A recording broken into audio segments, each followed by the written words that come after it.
Nangalahati pa lang salita tapos sasabihin niya na, "Ay antok na ako, matulog na tayo Han." Wala na. 'Pag ganyan yung asawa mo, ambot na lang matatadyakan ko talaga, mababalian yun sa'kin 'pag ganyan. Feeling ko talaga gano'n siya kasi pagkausap mo siya walang diretso. Bukas na si Sir Zef, kasi 10 na daw.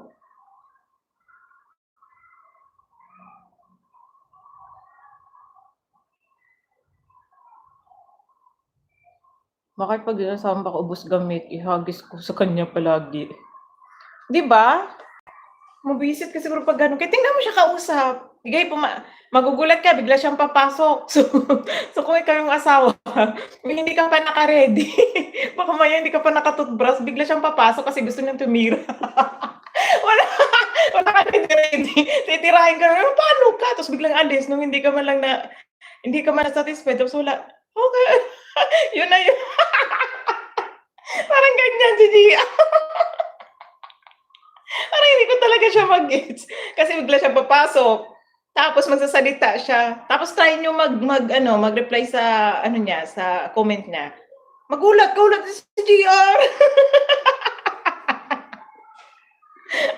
Tapos hindi pa kayo magkaintindihan wala may nakalagay kung para kanino yung comment niya. So mag-aaway pa kayo kaya akala mo yung para sa kapitbahay yung pinag-uusapan niyo para pala sa'yo. Tapos yung ending, hindi ka pa nga tapos, baka nagtsitsismisan kayong dalawa, ang ganda-ganda ng tsismis mo, nasa kalagitnaan ka na.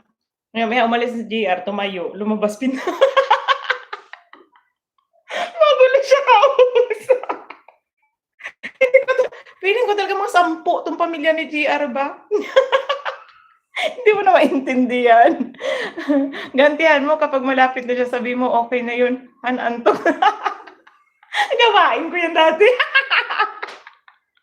Mahilig talaga hilig ko talagang gawin 'yan, yung maglalambing-lambing ako tapos pampabwisit sa yung lalandiin-landiin ko talaga, sayaw-sayaw pa ako tapos yung ending 'pag alam kong nag-iinit na siya, "Ay may gagawin pa pala."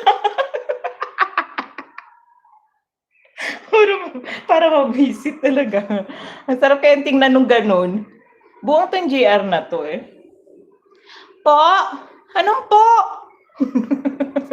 Saan yung po mo? Magulo din 'to si Ana May, oh. Done all links. Ikaw Ma'am Zenny, naka-done ka na ba all links? Tawagin mo guys Ma'am Zenny, baka nagsuob na kaya tingnan mo delay na naman siya. Ganyan iko-comment niya, "Po?" Yun na nga, eh. "Sir, bukas ka na, naabutan ka ng 10:00." Yung kapapasok mo lang tapos, "Han, gusto mo ng bengbang?" "Hindi, 10:00 na, bukas na lang." Kay Sir Jeff napunta.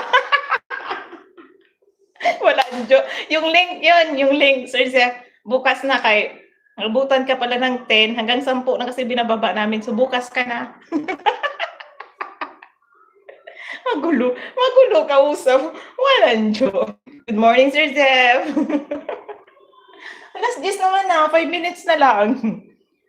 Puwede pa bang mahabol? Bukas na lang, Sir Jeff, ah. Nilabas na po Kuya Jeff kaya bukas na lang. Oo, kasi palabas na kami, na satisfied na. Lady Ann Channel, good morning. Yung naligo na tapos sasabihin bukas na lang. Oo, bukas na lang. Bakit ba pwede naman yung extension bukas. Tapos pag bukas, may regla ka. Buwisit.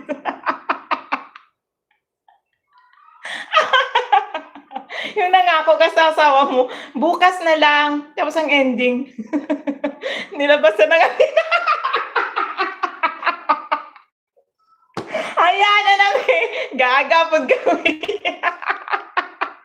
Kakasama ng nilabasan, iba na tuloy naisip niya. Nilabasan ho kasi kami, kaya kailangan bukas naman. Tapos may regla bukas. Gawain ko pero dil inaantok na ako. Kalerking. Hindi malung kailan ka Si Agpalo na lang ang available sa amin. Kasi 60 na.